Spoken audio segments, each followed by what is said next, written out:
Hello my loves, Tony here from TL Yarn Crafts and welcome back. I am so excited to share one of my newest and honestly one of my favorite patterns with you. This is the Kelli Bias Scarf. Now I designed this one for the crocheters who are still concerned about using lightweight yarns. This one uses a fingering weight or a sock weight yarn in a color shifting colorway that adds amazing drape and absolute gorgeous airiness to this project. There is absolutely no reason to be afraid of thin yarns, and with this tutorial I am hoping to prove it to you. Now while crocheting along with me, I strongly recommend that you pull up the free pattern on my blog, tlycblog.com, or get the low-cost PDF from my shop, tlyarncrafts.com, and follow along with me. Now you can also customize an all-in-one kit from Lion Brand, and that includes a digital version of the pattern.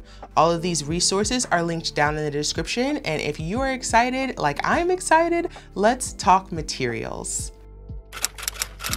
To make this project, we want to start off with fingering weight yarn. Now I use Lion Brand's Mandala string, which is new to me, but is absolutely gorgeous. I love that this is a category 1 fingering weight yarn and it's 100% acrylic, but to the hand, it feels a lot like a mercerized cotton. I love the drape of it, the color. It looks like it's really gonna hold on to these bright, vibrant colors, and I hope they never, ever, ever go away.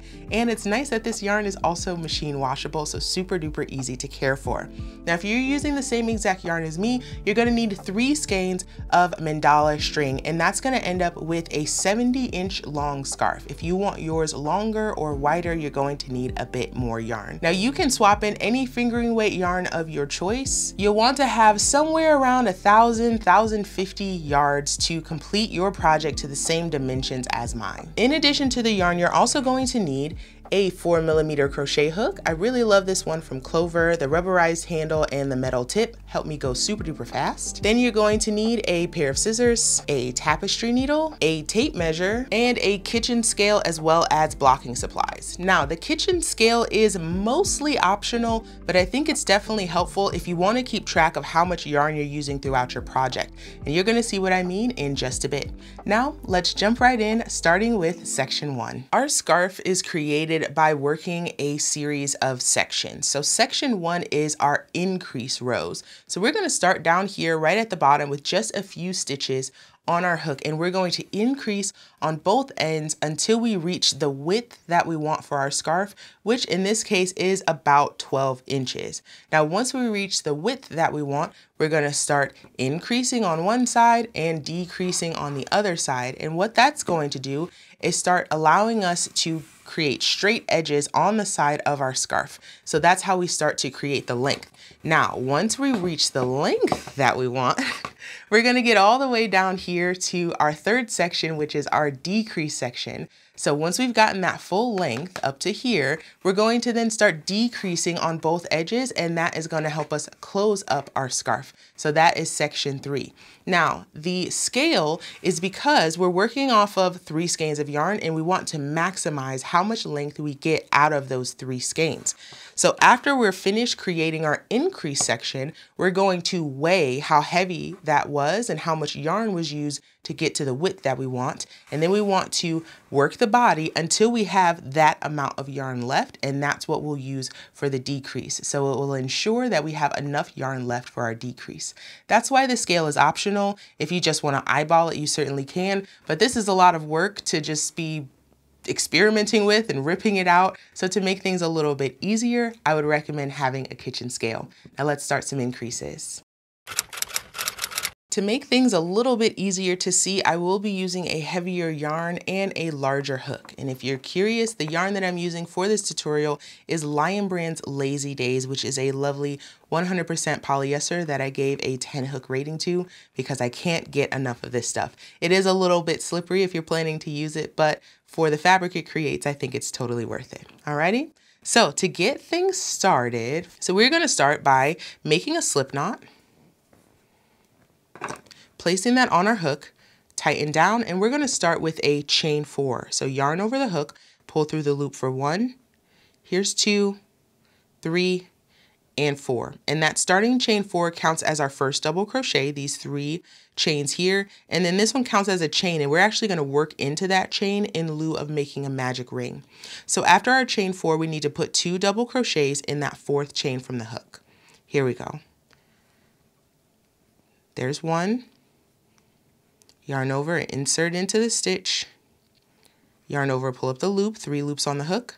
Yarn over, pull through 2 and 2. So that is row 1. We just put 2 double crochet into that 4th chain from the hook, and that gives us 1 cluster, and our cluster is 3 double crochets in the same space. All right, now we're going to chain 1, turn our work.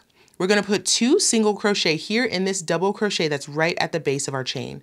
So we're going to go under the 2 loops of this stitch here, put a single crochet, and 1 more in that same spot. Now we're going to chain 2. We're going to skip this next double crochet and find the top of our turning chain. So I like to count 1, 2, 3 bumps. There's the top of that chain, and we're going to put 2 single crochets here as well. There we go. So we've got 1, 2 single crochets, a chain space here in the middle, and 2 more single crochets, and that is row 2. Wonderful. Now we can chain 3 and turn our work. Remember that the starting chain 3 counts as our first single crochet of the row. So here in row 3, we're going to put 2 double crochet in this stitch here at the base of the chain. So 2 double crochet go here. So we'll have a cluster in this first stitch. 1, 2, 3 double crochets counts as our first cluster. Now we're going to skip this next single crochet right here, and we're going to cluster in this chain 2 space. Remember that a cluster is 3 double crochets. So 1, 2, 3 double crochets into this chain space here. Now we're going to skip this next single crochet, and in this last single crochet right here on the edge, we're going to put 3 double crochets. So skipping this next single crochet, finding that last single crochet, we'll put 3 doubles there. So we're alternating rows of clusters and rows of singles. So at the end here of row 3, we have 3 clusters. 1 cluster, here's 2, there's 3. Moving on to row 4. We're going to start with a chain 1, turn our work, 2 singles in the stitch at the base of the chain. 1 and 2. Chain 2, and we're going to put a single crochet before the next cluster. So this cluster's already worked, we're skipping that one. The next cluster is here. We're going to put a single crochet here, right between those 2 stitches of those 2 clusters. So first cluster was here, second cluster is here. We're putting a single in the space before that next cluster. We're going to follow that with a chain 2, single in the space before the next cluster. So here's the cluster we just worked before. Here's the following one. We're going to single in this space right here. There we go.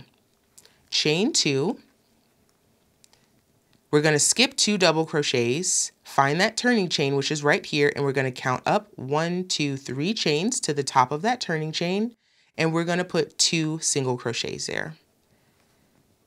Here's 1 and 2. Fantastic. Doesn't look like a whole lot just yet, but we're working on it. It's always, every project has that ugly duckling phase, right? So now we're going to chain 3, 2, 3, and turn our work. So we're going to put, again, 2 double crochet here in the single crochet at the base of the chain, creating that first cluster right here. Now we're going to skip this next single crochet and put a cluster in this chain 2 space right here. So 3 double crochet go here. 1, 2, 3. Skip the next single crochet, cluster in the space.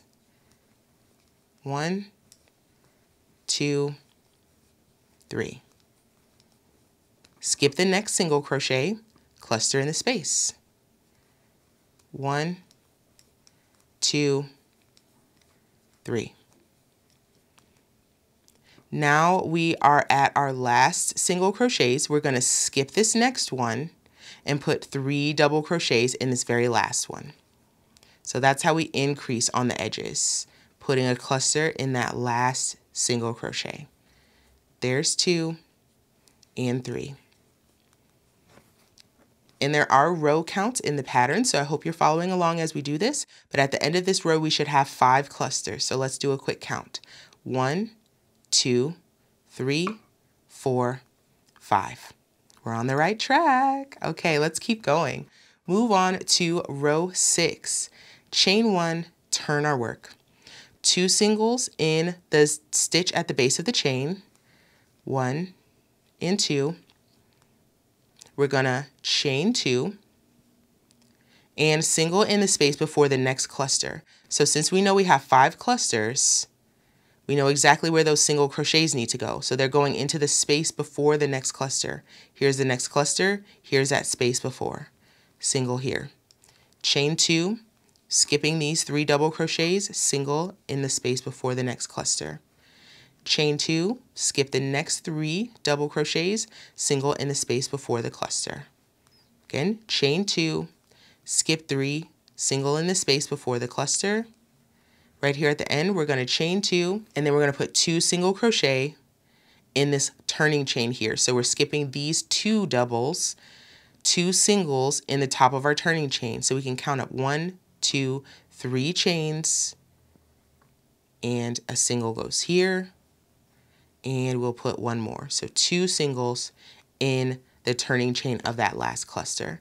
So we can start to see what's called the crochet block stitch emerging. So that block stitch is a row of granny stripe essentially, and then a row of single crochets with chain spaces. So it's a little bit of a riff on just traditional granny stripe. So we're actually going to repeat rows 5 and 6, those last 2 rows. So the granny row and the single row, until our piece measures 12 inches along this side. So let's do the repeat one more time together just to make sure you got it down. So we're going back to row 5 in the pattern on the increase section. So it starts with a chain 3, 1, 2, 3, counts as our first double crochet, and we'll turn our work. 2 more double crochets in the stitch right there at the base of the chain. And then we skip this next single crochet right here, and we're going to go into this chain space and put 3 double crochets here.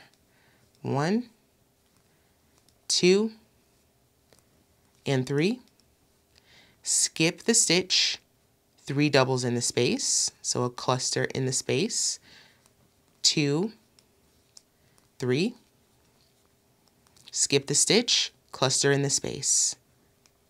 Here we go. 1, 2, 3. Skip the stitch, cluster in the space. 1, 2, 3. Skip the stitch, cluster in the space. Once again, 1, 2, 3 doubles there. And then from here, we need to skip this next single crochet, and we're putting 3 doubles in that last single crochet. So there's a single here, we're skipping this one, we're putting 3 double crochet in this very last single crochet here. 1, 2, and 3. So that's your row 5 repeat, all those lovely double crochets. Now for row 6, we start with a chain 1 and turn. 2 singles here in this stitch right at the base of the chain. So our chain 1 is right here, 2 singles go into this stitch. 1 and 2. Now we're going to chain 2, skip these stitches, single in the space before the next cluster. The next cluster is right here, so we're single in this space. Chain 2, skip the cluster, work in the next space. Chain 2, skip the cluster, work in the space before the next one. Chain 2, skip the cluster, work in the space. And we'll repeat that across. 2 chains, single in the space. 2 chains, single in the space. 2 chains, and then we're going to skip these next 2 double crochets and put 2 single crochet in the top of our turning chain. So we can count up our chains, 1, 2, 3. 2 singles go in that third chain. 1 and 2. So we can start to see that lovely stitch pattern emerging. The right side is actually row 5. So the front of row 5 is the right side of your work. So we can see how pretty that is. Even here in a solid color, it's really lovely. So we'll want to continue those last 2 rows until this bottom edge measures 12 inches, and we can figure that out with our tape measure. So clearly we've still got a ways to go. So once this measures 12 inches, join me back here and we'll move on to our second section. For the sake of our demonstration, I made my sample much smaller, but this is the gist of what we're going for. We're continuing in that row 5, 6 repeat until this edge measures 12 inches, and we want to finish with a row 5 repeat, so those double crochets as opposed to the single crochet row. Now, before we move on to the next section, I strongly recommend that you weigh your project from here. I just want to make sure you'll have plenty of yarn left to do your decrease section, so that's where our kitchen scale comes into play. So all you need to do is zero out your kitchen scale. You could put it in grams or ounces. I typically will go over to grams.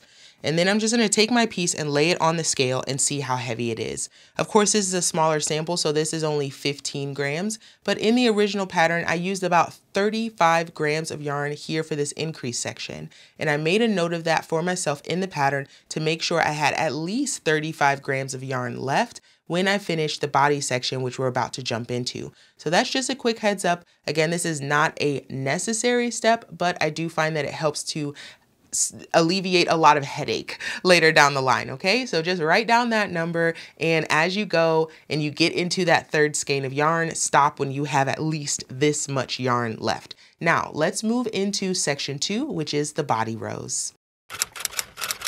Let's move on into section 2, where we're going to do our body rows. And essentially that means we're going to increase on one side, decrease on the other side, and that's how we're going to create those nice straight edges. Now I did change color just for the sake of the tutorial, but you should still be working with the same yarn and letting all that beautiful color do the work for you, okay? So now, row 1 of our body row, we're going to chain 1, turn our work, and we're going to place 2 single crochet here in the double crochet at the base of our chain. So 2 single crochet go right here. We're going to chain 2, single crochet in the space before the next cluster, so right here. And this row is actually no different than the rows we've been working before as far as the single crochet rows. So chain 2, single in the next space, chain 2, single in the next space. You know the drill, so go ahead and complete until you get towards the end of the row. Join me there, we'll finish up together, and then we'll do row 2 together. So I'm at the end of my row, single in the space before this last cluster, chain 2, I'm skipping 2 double crochets, and then I'm going to place 2 single crochet in the top of our turning chain here. So there's 1 and 2, fantastic. Now we need to chain 3, 1, 2, 3, turn our work. And just like before with our double crochet rows, we're going to start with putting 2 doubles in the single at the base of the chain.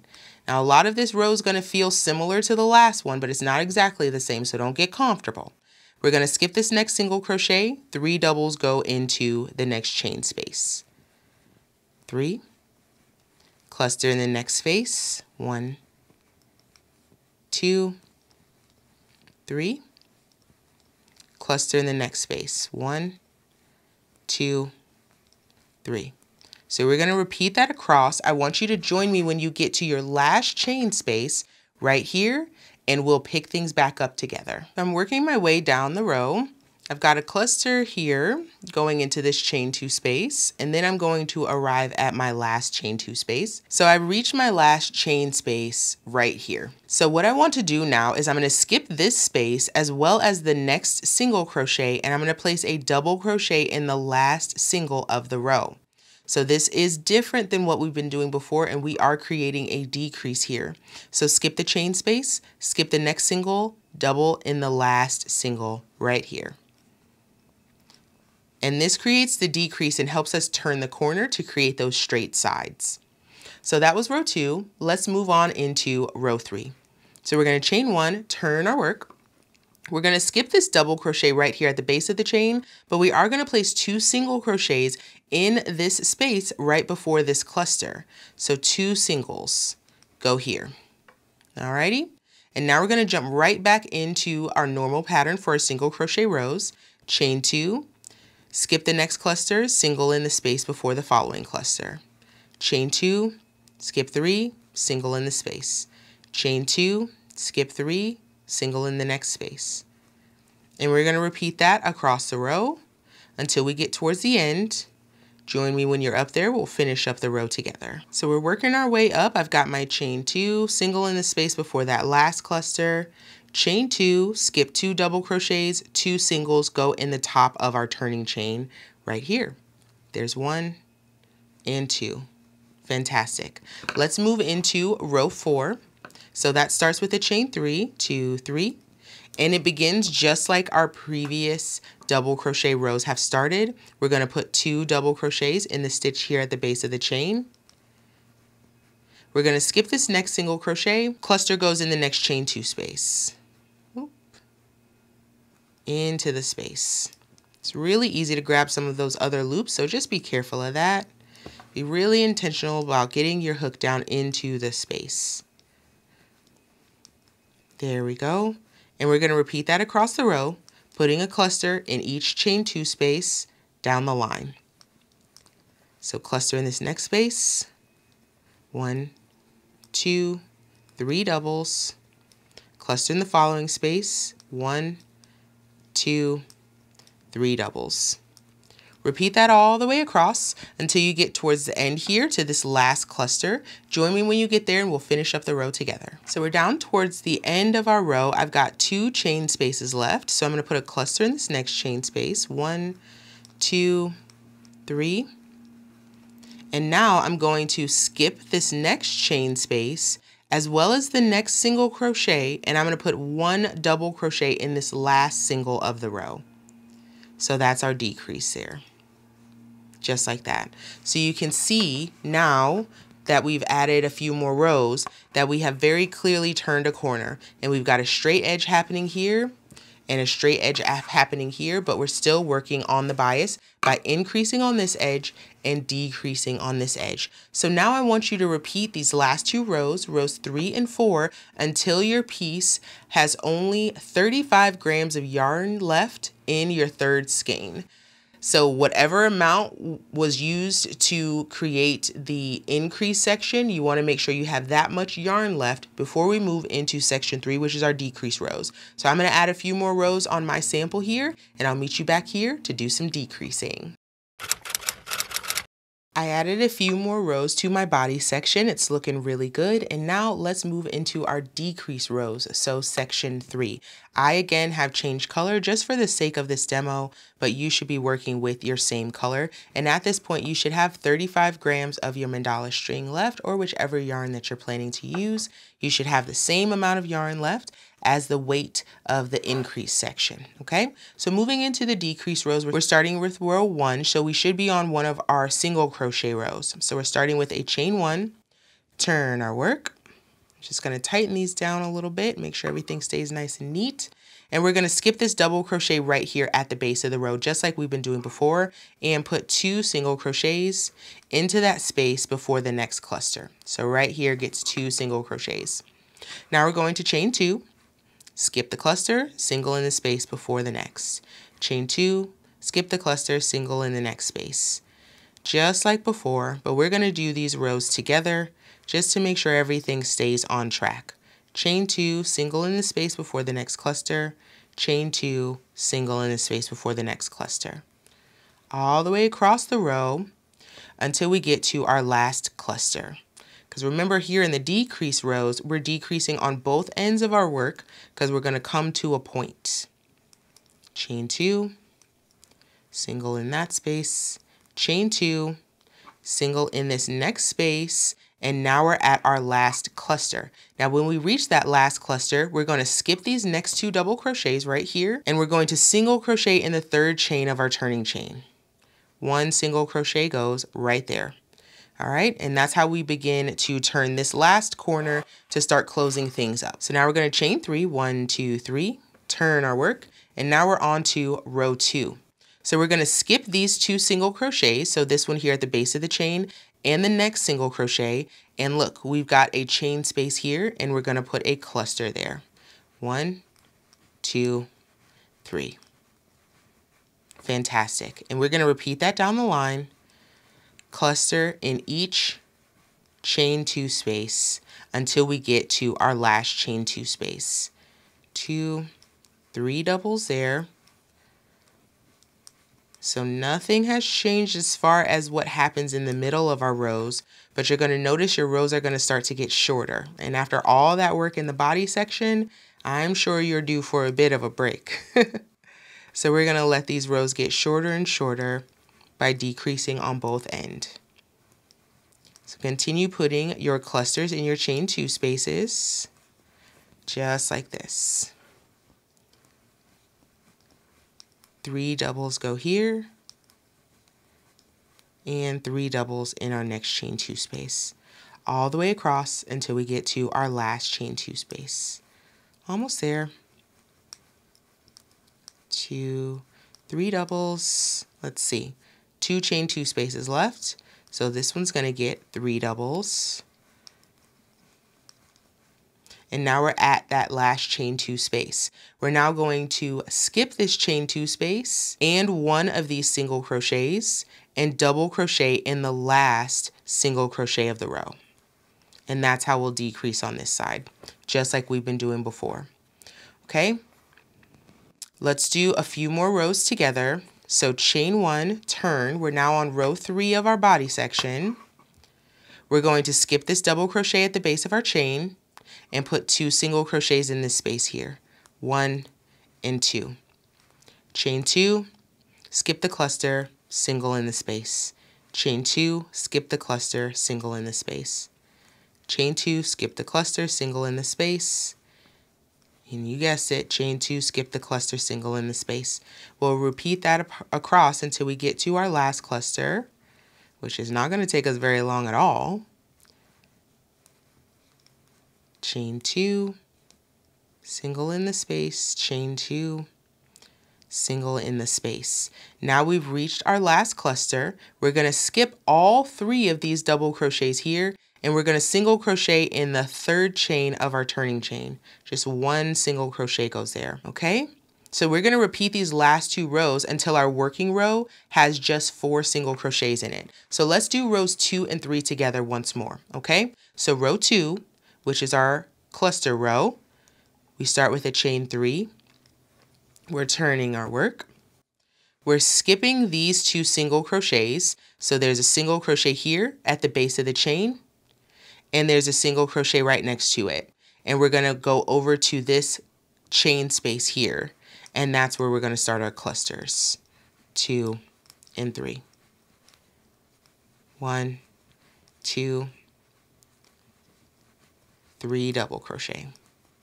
Okay, so just to give you a feel for what's happening here, by putting the decreases at the beginning of this row here, we're starting to get a nice clean line along the top of our work. So let's continue this row, and we'll do one more row 3 repeat together as well.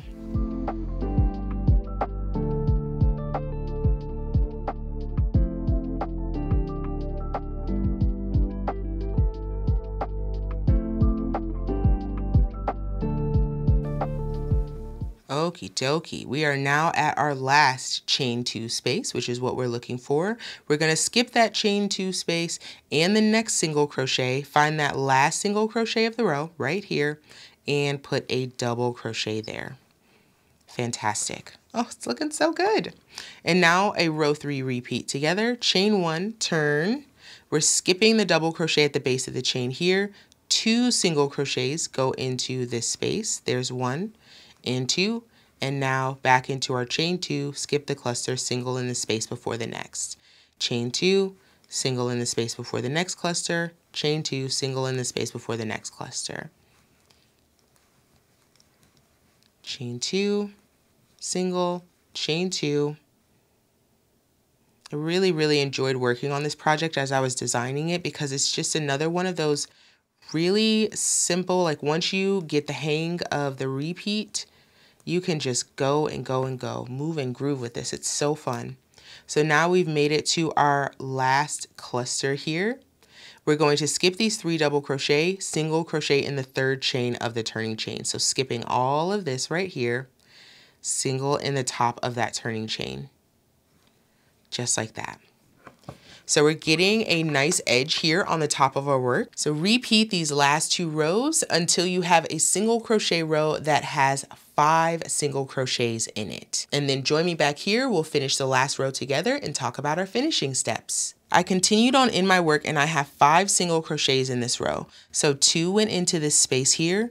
I've got a chain 2 space, a single before this cluster, a chain 2 space, a single before this cluster, and a single in that last stitch. So now we're going to finish up with our very last row. So we're going to begin with a chain 3, 1, 2, 3, and turn our work. So I'm going to do this first and then we'll do it together. So we're going to skip these first 2 single crochets and then we're going to double crochet 3 together over this chain space, and the last single crochet of the row. So here's how this goes. Yarn over, pull up a loop in the first chain 2 space, yarn over, pull through 2 loops. Yarn over, pull up a loop in the next chain 2 space, yarn over, pull through 2 loops. Yarn over, pull up a loop in the last single crochet of the row, yarn over, pull through 2 loops. You should have 4 loops on your hook. We'll yarn over, pull through all 4 of those loops to finish the single crochet 3 together, and you can see it makes a nice pretty corner. Okay, so now let's do that together. So I've done my chain 3 and turned my work. I'm skipping this first single crochet at the base of the chain as well as that next single crochet. So I'm going to yarn over my hook, pull up a loop in the first chain space first, yarn over, pull through 2 loops.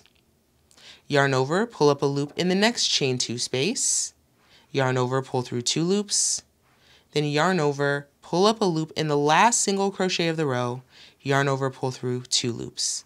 Yarn over, pull through all of the loops on the hook to complete the single crochet 3 together, and at this point we can fasten off our work.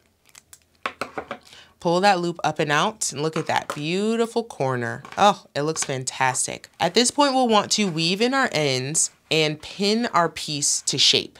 So you'll want to stretch it out a little bit to get it to that 12 inches by 70 inches shape. But look how lovely that is. And even in this yarn without blocking, it's got really nice drape already. But that blocking is going to go a really long way in making sure you have great drape, airiness, that this feels loose and not too thick and stiff on your neck. And boy, oh boy, is that one pretty scarf. I can't wait to see yours. So make sure you share photos of it with me on Instagram, tag at TL Yarn Crafts. You can drop into my Facebook group, TLYC Makers, and we would love to see it there. And if you're really a crochet nerd like me, you can join the Yarn Hive community, which is my private membership group. And we would love to see your projects there as well. Thank you so much for joining me for this tutorial, and I can't wait to see you in the next one. Bye-bye.